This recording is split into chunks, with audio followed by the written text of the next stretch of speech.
It's the internet. You're busy. Oh my God, my tongue wouldn't work. I had to like try to get it around that word "the" there, and it was not happening. Let's do this for September 6th, 2023. For the next hour or so, let me help you sort through the world of gaming on Game This Mornings Live with me, Jeff Grubb. Today, Nintendo may have a Direct next week, but it won't have any Zelda DLC. But first, please join me in welcoming today's co-host to Game This Mornings. It's Lucy James, everybody. Lucy, how are you doing?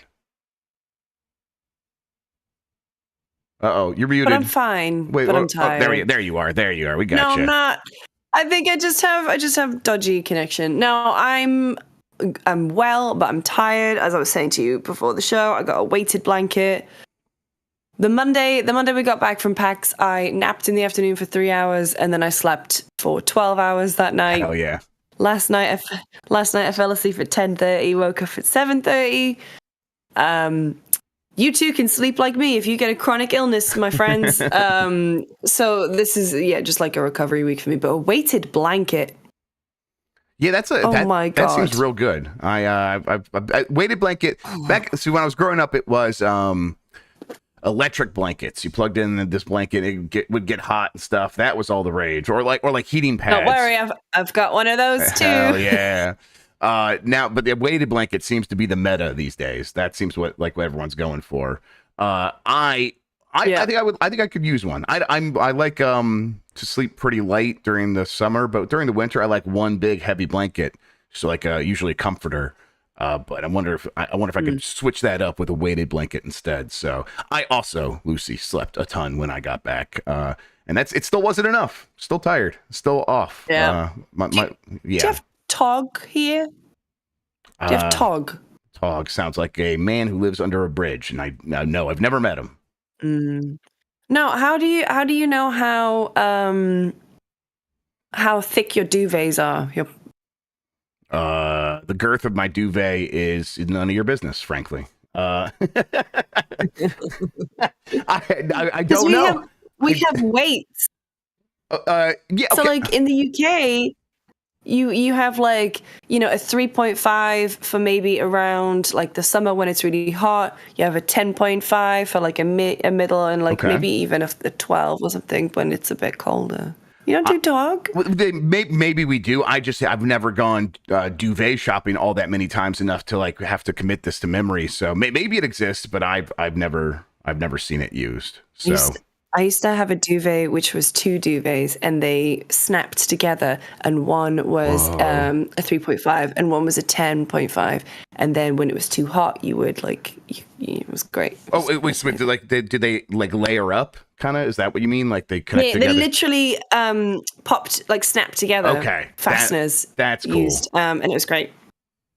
Tog is a measurement of M2K divided by W. I don't know what that means. We have thread counts, which I don't think is real either. I think thread counts is always kind of a made up thing. It doesn't really matter. I don't think it really has anything to do with the softness of the sheets or anything like that, but that's what we have. We have thread counts. So bullshit marketing terms. We got plenty of them, just maybe not Togs. All right. You know what? We got a lot to get into, so let's explain what we do here first. Most weekdays, I, Jeff Grubb, will help piece your gaming life back together. That includes breaking news and maybe even some of our own original reporting. For all these topics, I'll get the input of a bona fide expert who will make me look smart. If you're watching live on Twitch, welcome. You can always listen to the show later on podcast feeds by searching for Game This Mornings, or find the RSS on giantbomb.com. You can also catch the show later with chapters and timestamps on YouTube. Hello, YouTube. Okay, we have a lot to get into, so let's start the morning mess with a traditional Direct is rumored for next week before Tokyo Game Show 2023. This is from My Nintendo News. Portuguese website Universo Nintendo, which has previously gotten some leaks correct, states that a traditional Nintendo Direct presentation is happening next week, specifically between the 11th of September and the 15th of September. Nintendo typically holds a Nintendo Direct presentation in September, just before the Tokyo Game Show, where some of the showcase games are playable on the show floor. Nintendo has not officially announced a Nintendo Direct, so this information is currently just a rumor. If there are any updates, you'll hear about it here. Lucy, okay, so we were at Nintendo Live, and they had a Direct leading into that about Super Mario Brothers Wonder, which was playable on that show floor. And I was like, coming out of that direct, like maybe they won't do an actual traditional style Nintendo Direct later in September, because while that happened August 31st for us, it was September in Japan. So I think we could, qualify that as a September Direct. But coming out of Nintendo Live, it's like, well, they probably needed to talk about Super Mario Brothers Wonder publicly before that, because people were going to be playing it very soon at the Nintendo Live Showcase. And I think they weren't at Gamescom with that game, right? That, at least as far as we know, that game wasn't there. So yeah, that was like its first big public appearance. So they needed to talk about that. So they had a special direct just for Super Mario Brothers Wonder. Now I could imagine a world in which next week we get a Nintendo Direct, and that would be a little bit in line with what I've heard about, like, oh, maybe something's happening with Metroid Prime 2 Remaster. And that could get announced there. Again, that's not for sure, but it's like I've heard that's happening relatively soon, and a direct would happen in September. And maybe those things are related. So I could see this happening. And while Nintendo has a lot already announced for this fall, they could always announce a couple more things. There's things like that Final Fantasy Tactics Remaster that's always getting thrown out. Oh, yeah. Like, that could show up here, right? Yeah, 100%. I mean, isn't this is the usual kind of time frame for a direct? Going into the last quarter of the year, going into the busy season. Makes sense with Super Mario Wonder. A lot of positive buzz from it at the show. Yeah, we played it. We loved it. Yep. Yeah, it makes sense. Timing checks out. Yeah. So yes, they've done a September Direct, like a full traditional Direct, every year for at least the last 10 years, I believe, something along those lines. It's like one of the more reliable times of the year for them to do something. And it makes sense. Even if they don't have a ton of new stuff to talk about, having a big opportunity to get eyeballs going into the holiday, to even just say, hey, we already announced it, but we're launching the Animal Crossing Nintendo Switch Lights, and there's a new Mario Kart bundle. Just put those things on your radar because you're watching this Direct. That makes a lot of sense for Nintendo, even if it's not necessarily going to be chock full of things that we haven't seen before.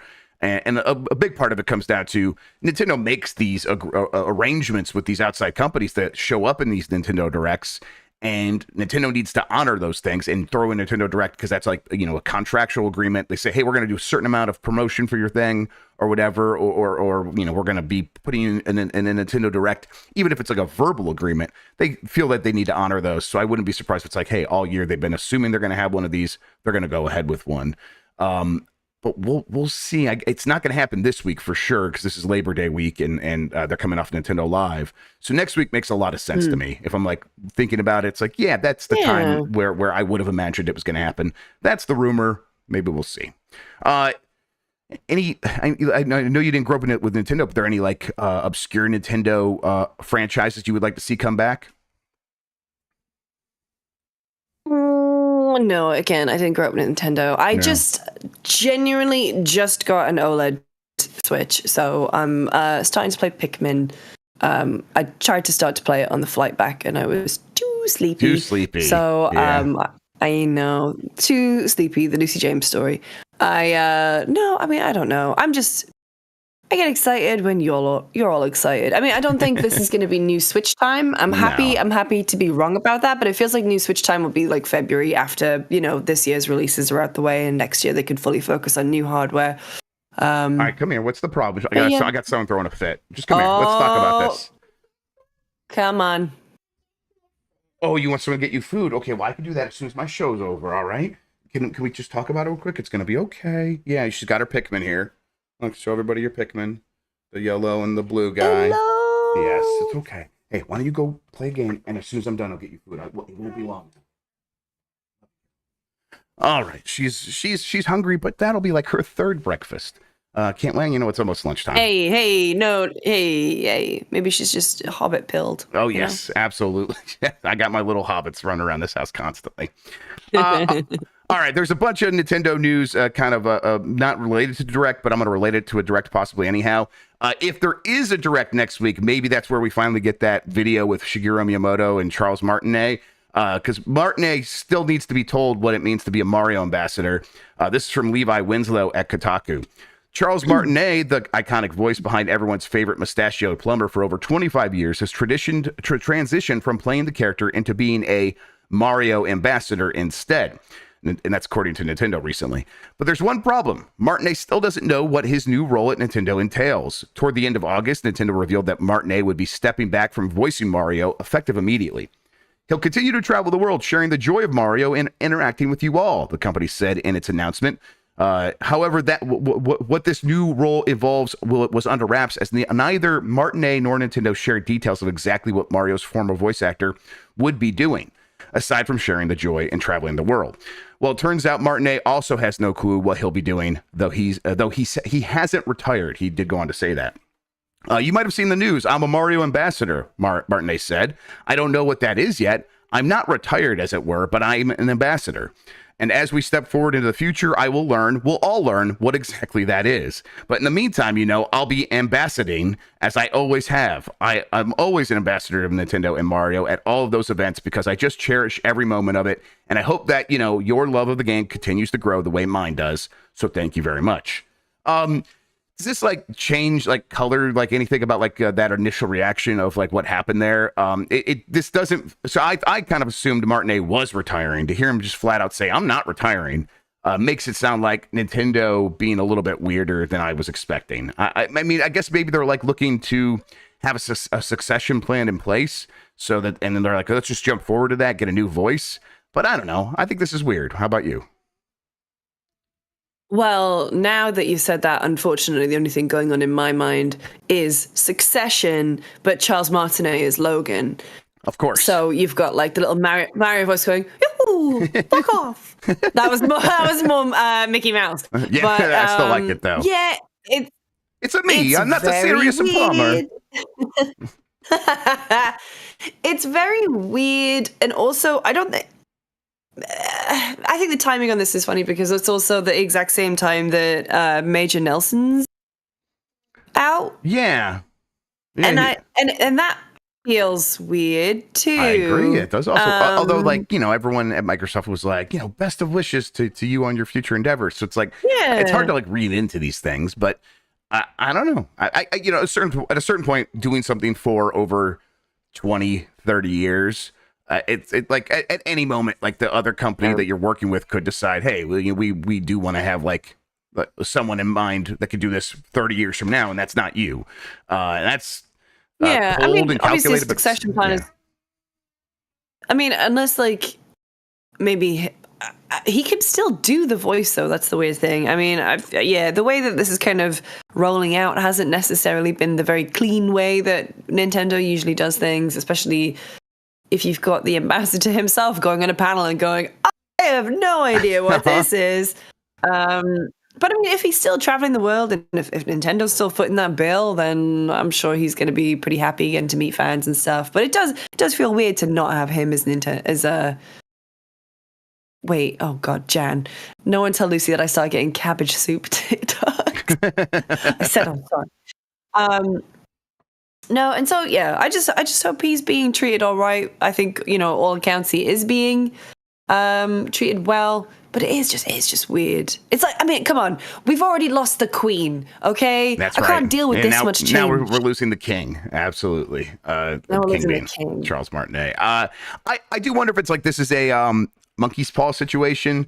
I don't know. This feels a bit extreme, but hey, everyone complained about the stagnation of New Super Mario Brothers looking the same and feeling the same and sounding the same over 4 generations or 3 generations of consoles or whatever it was, and they're like, okay, well, we're going to change it up, but we're going to change everything. And then we get Super Mario Brothers Wonder, and it looks very different, and it has a completely different sort of feel, and they took away the timers, and there's no lives, and you got a badge system, so it's almost like an RPG mechanic in this 2D Mario, and the voice is different, and and all these levels got all those cool stuff. It's wait, go back one. What do you mean the voice is different? We didn't mean that needed to change, but Nintendo's we thought you wanted something different. They do seem to be in a state where they are resetting a lot of stuff. Someone in the chat pointed out, they've redesigned Donkey Kong recently and stuff like that. I suppose this could just be them freshening up everything, and that means even the Mario voice, right? Yeah. Who's because obviously we know Charles Martinet, but who are the other voice actors in the games? Who plays Peach? Charles Martinet. No, he does a lot of the voices. I don't know who does Peach. That's a good point.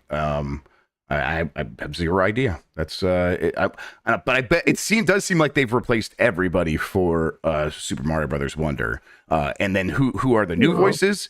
They say they won't tell us, and we won't know until the credits roll. Until the credits. Yes, until the credits get out there. So it's going to be someone getting the game early and putting it in their Discord, and that's how we're all going to find out. Yep. Which is the way it's meant to be with Nintendo. We're going to see some like really badly photoshopped crap too, aren't we? Oh yeah, yes. Just a lot of Chris Pratt jokes. I'm looking forward to it. It's going to be a feast of Chris Pratt jokes. All right, moving on. The next Zelda will offer a new experience. Nintendo has no Tears of the Kingdom DLC plans, though. This is from Darren Bonthus at GameSpot. The Legend of Zelda producer IG Aonuma, is that how you say it? IG Aonuma. Isn't it AG? AG, there you go. I knew it was wrong. AG Aonuma and game director Hidemaru Fujibayashi have spoken about the future of the franchise and what the development team has planned for the next installment. Naturally, the pair aren't ready to divulge any details, but Fujibayashi did mention that a fun factor will be a core element in the next Zelda game, and Aonuma added that fans can look forward to a new experience when it eventually arrives. Aonuma added that there are currently no plans to release extra content for Tears of the Kingdom, which launched back in May for the Switch. The producer explained that this particular incarnation of Hyrule, an overhauled version of 2017's Breath of the Wild area, had been tapped dry and that the development team had put everything possible into the base game. At this time, we are not planning to release additional content, Aonuma said to Famitsu. We feel like we have already fully explored and exhausted the gameplay possibilities in this world. Initially, the reason we decided to develop a sequel was because we believed there was still value in experiencing new gameplay within that particular Hyrule. If in the future we find a compelling reason, we may revisit the world once again, whether it's another sequel or an entirely new title. I believe the next game will offer a completely new experience. I hope you'll look forward to it soon. Or they didn't say soon. I added that part because that would be crazy. The no DLC for Tears of the Kingdom, a little surprising. I mean, up to this point, they've not said anything about DLC. And with Breath of the Wild, they were like right away, even before the game was out, hey, get ready for the DLC coming later. And they do that with most of their games. They're like, hey, we have DLC, it's coming later, and we're going to tell you about it before the game is out. They never said anything about extra content for Tears of the Kingdom. And this seems to be why. They're not planning to do any. And as someone who's played a lot of that game and has a lot to like still do in that game, if I were to choose to go back to it, that makes sense. This does feel like, in a lot of ways, it is like a DLC expansion for Breath of the Wild. And I know that's like there's a pejorative nature to that people feel, but I don't feel that way. It's like, no, take all the ideas that you left on the table and then like 100,000 more, throw them all into this game, into the same world that you've already built. And it's like, okay, well, if you're doing that, a DLC kind of doesn't make sense because that's just like more of that same idea. So I think this is completely fair. What do you think? I mean, yeah, I wasn't the biggest fan of Tears of the Kingdom, to be honest. Oh, hang on. Oh, the YouTube chat. This is something we'll talk about. YouTube is getting like those random ads in the middle again, so they've had to move over to Twitch. Okay, we're going to figure that out, everybody. I don't know what's going on with YouTube. We'll figure that out. Yes.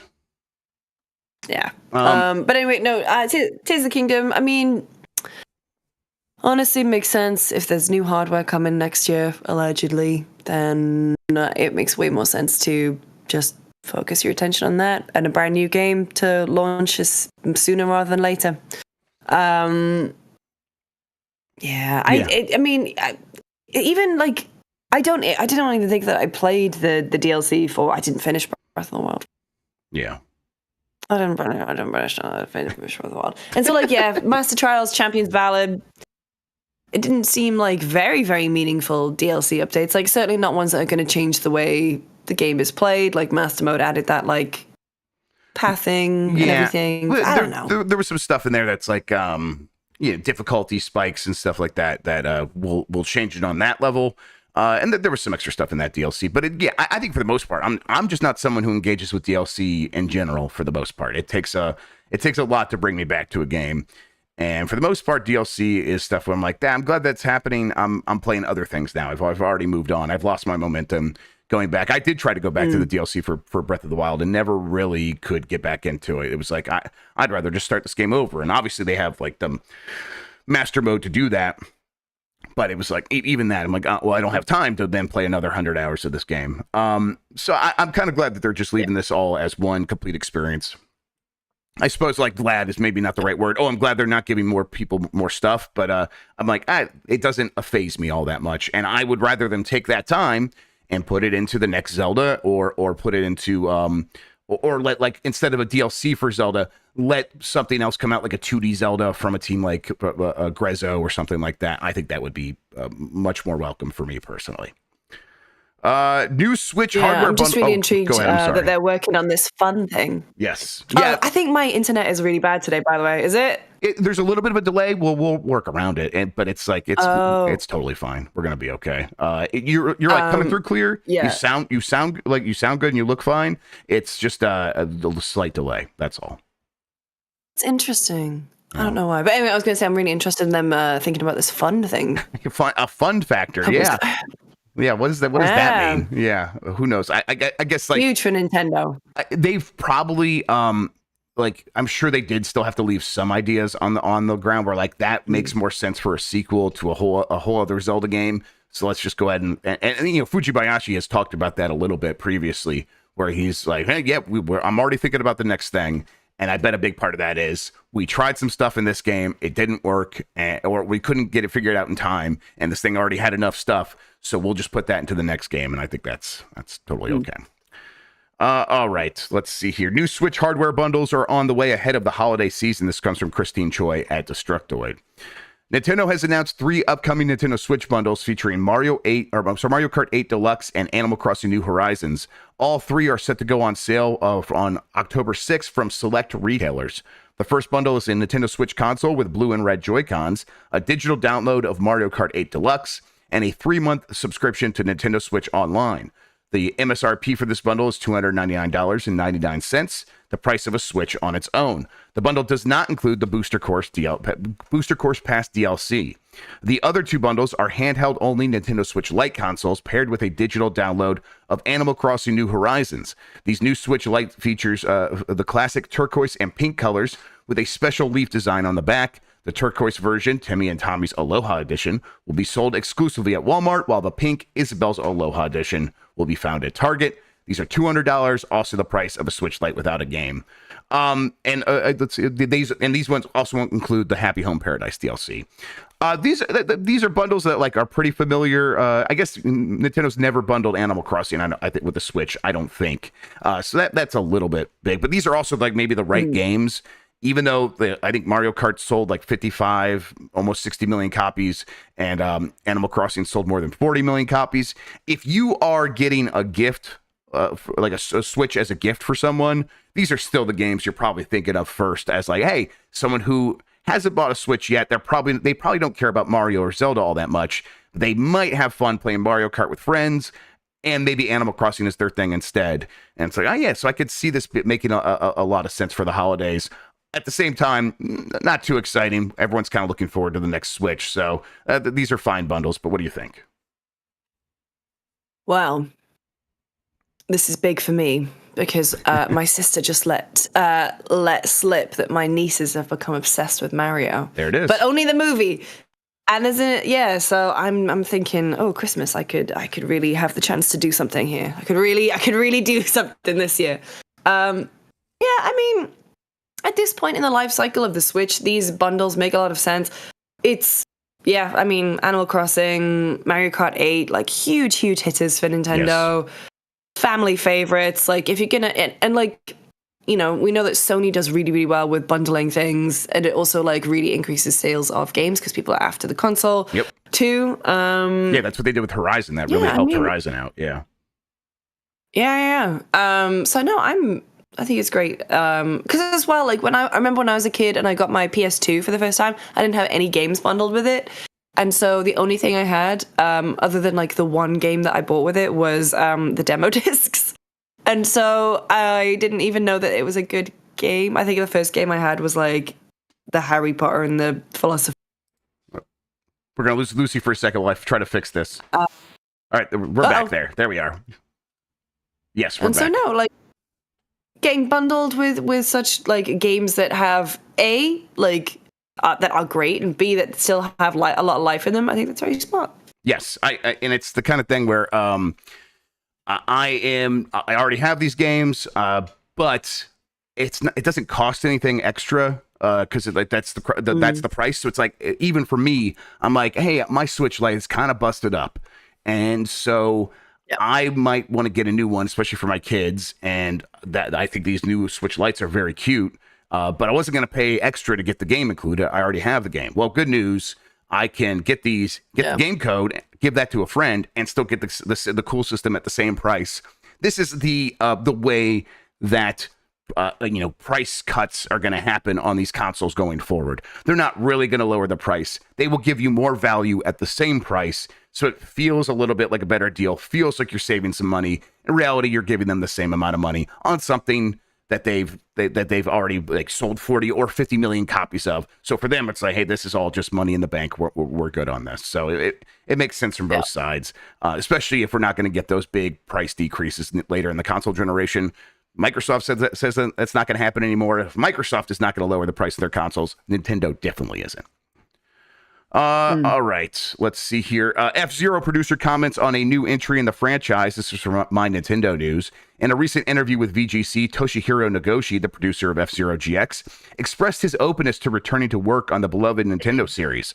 The conversation revolved around his experience with the GameCube Classic, which recently marked its 20th anniversary. Nagoshi shared his fond memories of working on the game and mentioned his willingness to consider another project within the F-Zero universe. He stated, "This is a very nostalgic game title for me, and that was when I learned how to create a high-quality game to satisfy a fan base. I learned a lot, and if there was a chance, I wouldn't mind working on it again." When asked about his current role as the founder of his own studio, or about how his new current role as the founder of a new studio might affect the likelihood of collaborating with Nintendo on a new F-Zero installment, Nagoshi humorously deferred to Nintendo, emphasizing that it's ultimately their decision. Fans have eagerly awaited a new F-Zero game since the last entry, F-Zero Climax, for the Game Boy Advance 19 years ago. Lucy, F-Zero is one of those franchises that Nintendo fans always call for and ask to return. And Nintendo always says, hey, if we do that, we got to do something new. And they don't do that with all their franchises. F-Zero, for some reason, though, has to like change up in some fundamental way for them to feel like they're going to bring it back. That said, I think most fans would be pretty satisfied if they did just do a remaster of F-Zero GX for the GameCube version, and that seems maybe more likely. Nagoshi did go on to say that like Nintendo should like hire a third-party studio to kind of come in and work on it, and there are a handful of studios out there that make those kinds of games, so that might make sense. But I don't expect us to get an F-Zero anytime soon. What do you think? No, this has huge Gal Gadot saying how much she wants to play Wonder Woman again energy. Yeah, definitely. Where it's like just saying it and hoping that Warner Brothers will agree. Yes, the momentum from fans will build up and like overwhelm them or something. Yeah. But I mean, ultimately, I don't necessarily. I think you're right in that they should really just try a remaster, gauge interest that way. Because at the same time, it is all very well and good, people on the internet saying that they want something. Like, we all do that all the time, but ultimately you have to pay with your wallet. And so they're not going to invest in a brand new video game for F-Zero without maybe like testing the waters a little bit first. But also, people clamoring for F-Zero. Are people clamoring for F-Zero? Some Nintendo fans are. I do wonder, like, is it the snakes on the plane thing where we are all in an echo chamber online? I think F-Zero would do pretty well. Listen, if Metroid is going to sell 3 million copies and that's going to be really, really good for that franchise, I think F-Zero would be in that same zone in terms of success. And man, if they could do an HD F-Zero with the same sense of speed as GX and the really excellent music, I mean, I'll be there for it. I don't know. These days, I don't know if that wins over a new crowd, but yeah, anything that's like related to Smash Brothers and, Captain Falcon's big and Smash Brothers, I think has a chance of selling like 2-3 million copies. So Nintendo might come back around to it eventually. Last Nintendo story here. Nintendo expands Switch Online's Game Boy Color, Super Nintendo, and NES library with 4 more games. This is from Liam Doolin at Nintendo Life. Nintendo has added 4 more games to the Switch Online library today, but it's not the sort of lineup you might be expecting. 3 of these games are Japan only and were never translated into English. Starting off with the NES lineup, there's the 1993 release Joy Mech Fight. This is a fighting game developed and published by Nintendo during the Famicom era. In addition to this is the Technos Japan Core Kunio-kun action sports title Downtown Niketsu March Super Awesome Field Day, which was originally released in 1990 on the Famicom. And on the Super Nintendo front, it's HAL Laboratories' Kirby's Star Stacker. This puzzle game made its debut on the Game Boy, and the remake for the Super Famicom was then released in 1998-99. Last but not least is the Titus Interactive action RPG Quest for Camelot, originally released on the Game Boy Color in 1998 and based on the Warner Brothers animation of the same name. These are, there's a trailer showing all these off. The Quest for Camelot one really threw me off, Lucy. That's a movie that it's based on, so it's like technically a. I was like, that's the only one I recognize. Yeah, and it's kind of like a licensed Zelda like or something like that. It is that movie. That makes this a licensed game. That movie came out in 1998 as well. Apparently, Nintendo published the game though back in the day, so that's where why this actually is happening, because Nintendo hasn't put a lot of licensed games on the Nintendo Switch Online because that would be a lot of extra work, and they're just not going to do that. Apparently, this one was easy enough to pull off, so we're getting it. But yeah, people clamoring for Quest for Camelot can now rest easy, I suppose. All right, biggest update yet for Star Wars Jedi Survivor adds deep learning super sampling and improves console performance. This comes from Grace Binfeld at GameSpot. Star Wars Jedi Survivor just got what EA says is its largest update yet. According to the publisher, it improves performance on PS5 and Xbox Series X and S and adds DLSS support on PC and fixes numerous bugs. Performance mode on Xbox and PlayStation have been completely revamped. The patch introduces new GPU and CPU optimizations and disables ray tracing, which enables the game to run at 60 frames per second in performance mode. However, cinematics on console are locked at 30 frames per second. Quality mode also got some upgrades, which should reduce frame rate fluctuations and improve visuals. Additionally, PS5 got variable refresh rate support, which is always nice. Most TVs these days support that, so you should take advantage of that. DLSS is also on PC. That's a big deal. I will take advantage of that. People who waited to play this game, Lucy, that was maybe the right move, because this thing was pretty rough in terms of performance at start. And now you're going to be able to play this, and it sounds like most of the issues will be fixed with this patch, which I think is about the 6th or 7th patch that they put out. So it took some time, took a lot of effort, but they got there. Is this something that I don't know, did you play it? Do you go back to this? I know you're not super into Star Wars these days. It's no Lord of the Rings. I completely understand that. But do you check back into this now that it's running better? I enjoyed what I played of it. I played about maybe 10 hours or so. Yeah. However, I just don't care about Star Wars anymore. Yeah. I don't care about Star Wars anymore. It's also a busy year, right? Honestly, there's plenty of other things to play. And that's the thing. By the time that I was playing this one, what came out? Was it Resident Evil came out like the next week or 2 weeks after? Zelda was out like soon after. It was something huge. Yeah. Yes. Oh, I'm never watching Andor. I'm never going to watch a Disney Plus Star Wars. I'm sorry. That's completely fine. I'm watching Ahsoka right now, and I don't really like it. So yeah, don't do it. Even though Andor is the best thing ever made, you don't have to. Save yourself. It's totally okay. This is something that makes me think I should get back to it. I probably played about maybe 5 to 6 hours before Zelda came, and I'm like, well, now I got to play Zelda, and I'm like, I will get to Star Wars right after I beat Zelda. And then notoriously, I took months to beat Zelda. I just kept playing that, and then I played Pikmin 4 in between, and Pikmin 4 is fantastic, but that was like also 35 hours or something like that. And now we're in the fall, and I'm looking down the barrel of Armored Core. Well, I guess Assassin's Creed Mirage. Probably not going to play that right away, but Armored Core 6, which is fantastic. Baldur's Gate 3, Starfield, all these things that are like taking up all my time. And it's not like, oh, I got a big game. There's like multiple gigantic 100-hour plus games. And then there's multiple 15 to 30-hour games. And I want to get back to Star Wars, especially before the end of the year. But it is moving down the priority list, even as they get it into a good shape. Now, I'll say, if this makes it run really well on the Roger Ally or the Steam Deck, that might make it easier, because that's where I'm playing Armored Core 6, and that's why I'm playing it, because I got a good game that fits in that system, and that fits into my life. And boy, that's been great, because Armored Core 6 fucking rules. So maybe when I get done with that, this will be the game that goes in there. I don't know. I haven't tried Armored Core yet. I'm still doing Baldur's Gate, but then rules. Like I want to Dude, I want to replay all the Remedy stuff. I don't have time. Yeah, I know. I have that same urge. The masculine and feminine urge to replay all Remedy stuff before Alan Wake 2 comes out is real, and I'm right there with you. I just I don't know. I really I started reading House of Leaves yesterday. Okay, like, now you've just messed up. That's how No, that's how remedy pilled I am. I'm like, okay, I need to just read House of Leaves.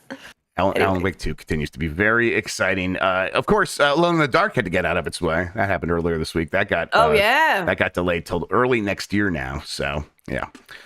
All right, let's keep moving here. Stray, that cute game from last year about a cat, is getting an animated movie. This is from Zach Zweisen at Kotaku. Last year, the internet and gamers went wild over Stray, a platformer about a lone cat wandering around a futuristic city. Now, Annapurna's animation studio is actively developing an animated film based on 2022's most famous cat game. Stray was first announced during the 2020 PS5 reveal event, and it immediately went viral due to the fact that people online like cats. Oh, and the game, which stars a cute cat, looked very nice. In our review of Stray, former Kotaku writer Ari Nordis called the game a deeply profound meditation on what it means to be alive and praised its urban exploration through dense environments.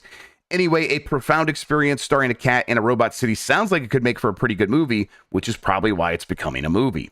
On Tuesday, Entertainment Weekly exclusively revealed that Annapurna Animation, the animated films division of Annapurna, is developing a feature film based on Stray. According to EW, this is just one of many upcoming films from the studio following the success of its first feature on Netflix, Nimona.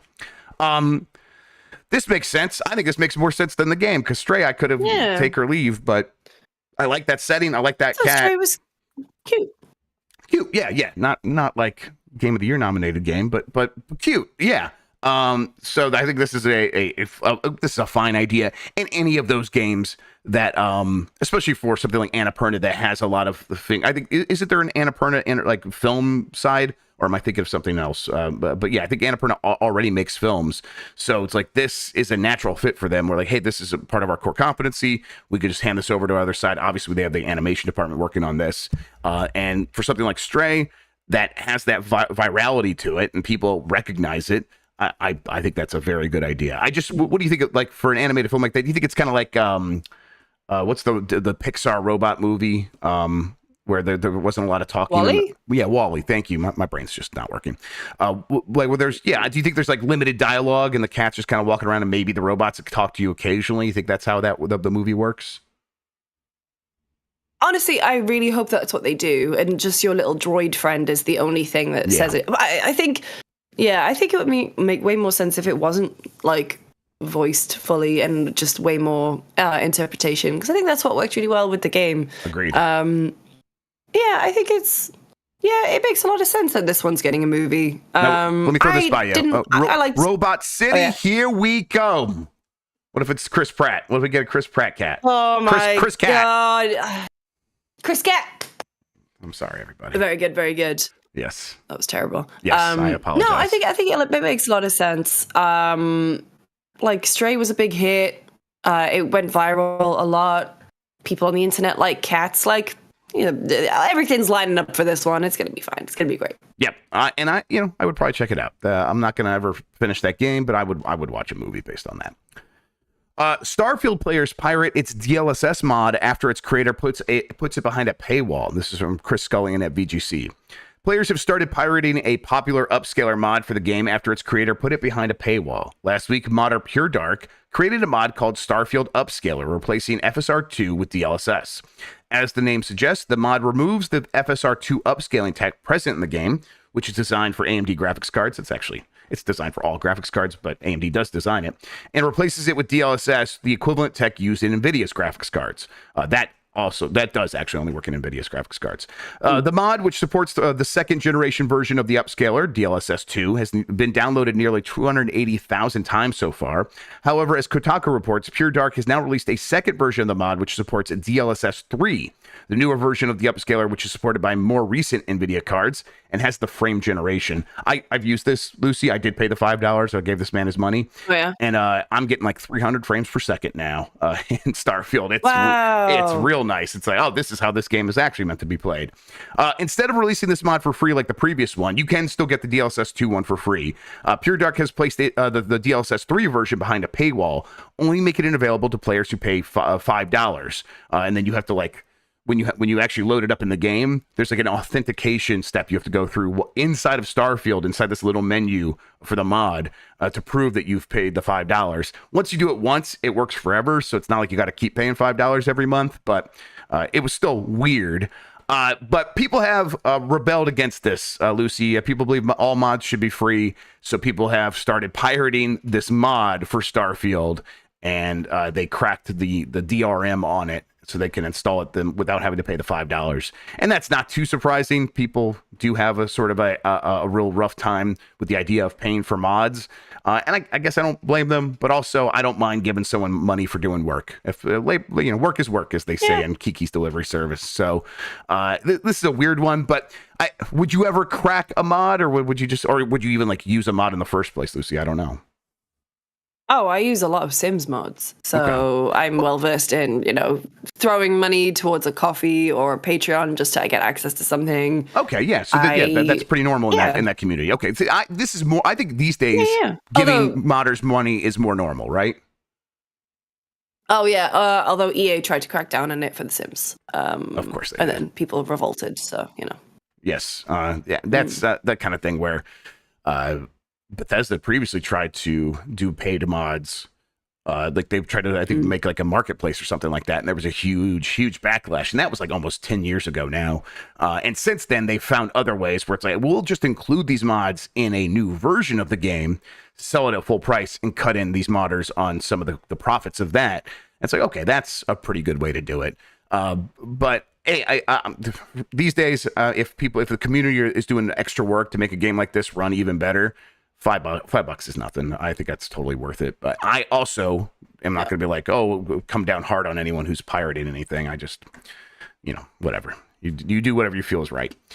GameStop boss says disk drives should be required on game consoles. This is from Eric Fredrickson at GameSpot. Shout outs to Eric.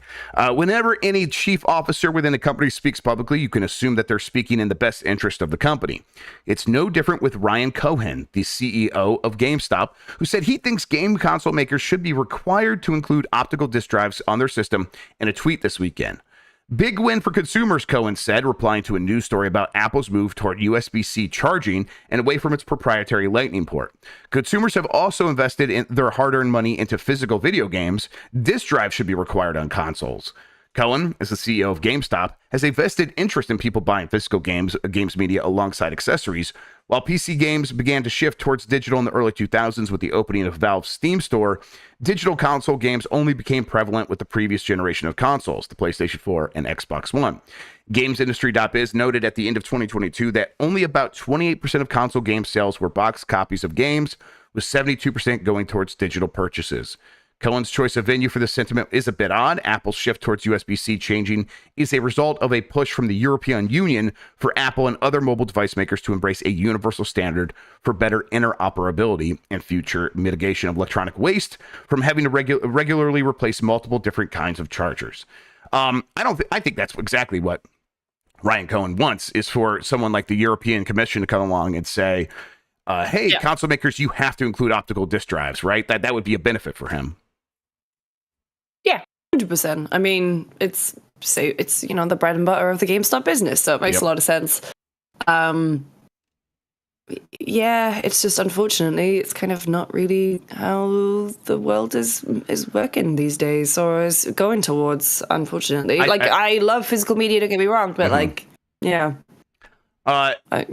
everything's digital. Turbo Sean says a benefit for everyone because physical games are good. Yes.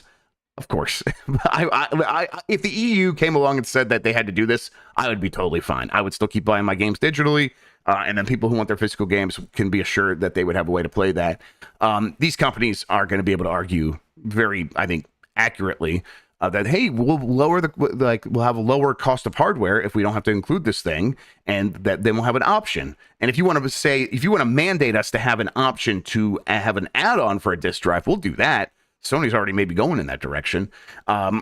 But then that'll be like a $50 thing we sell separately, and you have to get it through our store, and it'll be such an annoyance that most people won't do it, and then they'll buy games digitally. And so I don't think that even if the regulation comes down on this, which is very unlikely, I don't think it's going to work out to be like, oh, this is going to guarantee that physical media will live in video games forever.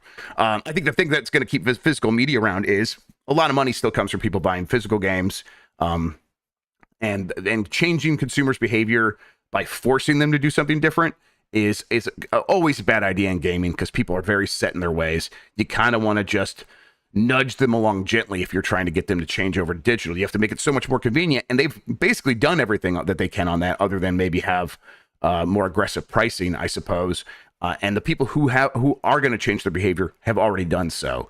So yeah, how likely do you think it is that in the next generation of consoles that that they do have a physical disk drive? Do you think the next generation of consoles, that the base console, the number one console for each company, has a disk drive? Yes or no? No. Yeah, I think I'm with you. I don't think so. I think with the move to cloud, digital downloads, Sony, Microsoft wanting to cut out brick and mortar, yeah, I don't think so. I think Nintendo, yes, but everyone else, no. I think I'm with you, and they will have maybe the optional add-on disk drive, and that'll be weird, and but that'll be how it works. I think we'll see. All right, let's see. Let's get to the poll question from last week. You know what? While I get this set up, Lucy, why don't you tell people where they can find you, where we have stuff going up about our pack stuff, things like that, where they can find our panels, things like that. Yeah. So you can find me everywhere, Lucy James Games. Packs stuff. So our panel with Jenna, I think, is up already. I think so. Yeah. We did obviously voicemail and dump truck panel too. I was on a games trivia panel, which will be going up in a few weeks. Who won that? The bombcast that we shot is. No, I'm not going to spoil. But it was a really fun time, and I love doing it. Both panels are up. And then, we've got a bombcast that we recorded that is also up, and Jan is working on like the train vlog and all the travel log stuff. There's a lot of that Super Mario Wonder. So, yeah. Yes. Yes. Super Mario Wonder gameplay is up. Am I missing anything? We did a lot. Yes. Jenna does rule. Yeah, Jenna was very nice. She did a great job on that. I don't think you're missing it. Like there'll be several sort of travelogue sort of things. Nintendo Live, like you said. Yeah, the train. All that stuff will come in due time. It's a lot. So we'll see when Jan's able to get to it, because we also have to do just our normal daily stuff. All right, let's see here. I have the poll question from last week. Which do you think will look better in 10 to 20 years? Sonic Mania's pixel art or Sonic Superstars 3D art?